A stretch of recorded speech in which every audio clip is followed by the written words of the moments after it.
చరిత్రలో కొన్ని క్షణాలు ఉంటాయి. ఆ క్షణాల తర్వాత దేశ రాజకీయాలు ఎప్పటికీ ఒకేలా ఉండవు. అసలేం జరిగిందో తెలుసుకునే ముందు నేను మీ నుంచి ఆశించేది కేవలం ఒక షేర్, సబ్స్క్రైబ్ అండ్ కామెంట్. సంవత్సరం 2009 తెలంగాణ నేల మండిపోతోంది. ప్రజల్లో తీవ్రమైన అసహనం, విద్యార్థుల్లో ఆవేదన, యువతలో ఆత్మగౌరవ నినాదం. అప్పుడు ఒక నాయకుడు తన ప్రాణాన్ని పణంగా పెట్టాడు. తెలంగాణ వచ్చుడు, కేసీఆర్ సచ్చుడు అంటూ నడిచిన ఆ నిరాహార దీక్ష ఒక సరికొత్త రాష్ట్రాన్ని ఎలా పుట్టించింది? 2009 నవంబర్, డిసెంబర్ నెలల్లో అసలు ఏం జరిగింది? 2009 నాటికి తెలంగాణ ప్రజల్లో ఓపిక నశించింది. ఏళ్ల తరబడి పొలిటికల్ హామీలు, కమిటీలు, చర్చలు, కానీ ఫలితం మాత్రం శూన్యం. ప్రజలకు ఒకే విషయం అర్థమైంది: మళ్ళీ మోసం జరిగిందా అని. ఈ అసంతృప్తి మొదటి కేంద్రంగా మారాయి యూనివర్సిటీలు. ముఖ్యంగా ఉస్మానియా యూనివర్సిటీ విద్యార్థుల గలం కేవలం నినాదంగా మిగలలేదు. అది తెలంగాణ ఉద్యమానికి ఒక అజేయమైన శక్తిగా మారింది. క్యాంపస్లలో క్లాసులు బంద్ అయ్యాయి, చర్చలు మొదలయ్యాయి. ఒక పెద్ద తుఫానుకు ముందు ఉండే నిశ్శబ్దం అది.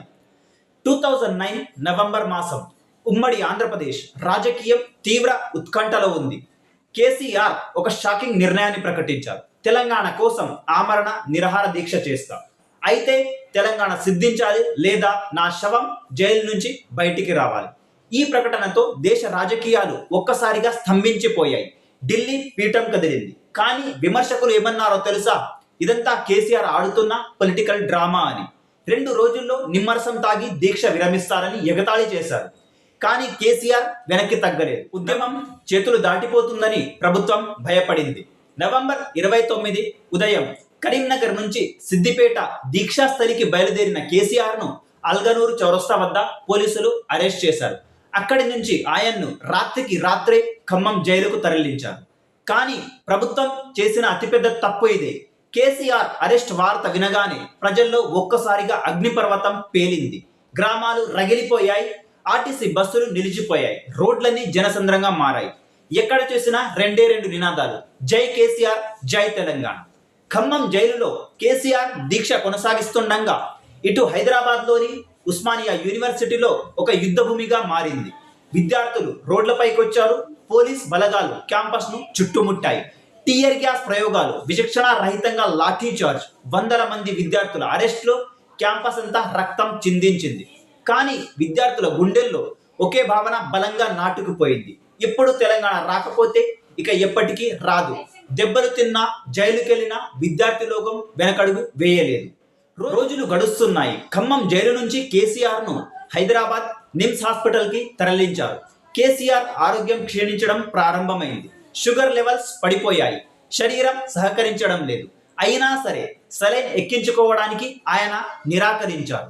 దేశవ్యాప్త మీడియా దృష్టి హైదరాబాద్ పై పడింది. తెలంగాణ అంతటా ఒకటే భయం: కేసీఆర్కి ఏమైనా జరిగితే పరిస్థితి ఏంటి అని. ఈ ఉద్వేగభరిత క్షణాల్లో ఉద్యమం మరో దారి తీసింది. తెలంగాణ రావడం ఆలస్యమవుతుందేమో అన్న ఆవేదనతో కొందరు యువకులు, విద్యార్థులు ఆత్మబలిదానం చేసుకోవడం ప్రారంభించారు. ఆ దృశ్యాలు, ఆ వార్తలు ప్రతి తెలంగాణ బిడ్డ గుండెను పిండేశాయి. తెలంగాణ తగలబడుతోంది, పరిస్థితి చేయి దాటుతోంది, అసాధ్యమని ఇంటెలిజెన్స్ నివేదికలు హెచ్చరించాయి. చివరకు ఢిల్లీ సుల్తానుల మెడలు వంచక తప్పలేదు. 2009 డిసెంబర్ 9 రాత్రి 11:30 దేశవ్యాప్తంగా టీవీ స్క్రీన్ల ముందు ప్రజలు ఊపిరి బిగబట్టి కూర్చున్నారు. అప్పటి కేంద్ర మంత్రి అయిన పి చిదంబరం గారు ప్రెస్ మీట్ ముందుకు వచ్చారు. తెలంగాణ ప్రత్యేక రాష్ట్ర ఏర్పాటును భారత ప్రభుత్వం ప్రారంభిస్తుంది. ఆంధ్రప్రదేశ్ అసెంబ్లీలో దీనిపై తగిన తీర్మానాన్ని ప్రవేశపెడతాం. ఆ క్షణం తెలంగాణ నిద్రలేచింది. ముసలి ముతక, చిన్న పెద్ద అందరూ ఆనందంతో కన్నీళ్లు పెట్టుకున్నారు. అర్ధరాత్రి వేళ రోడ్లపై సంబరాలు మొదలయ్యాయి.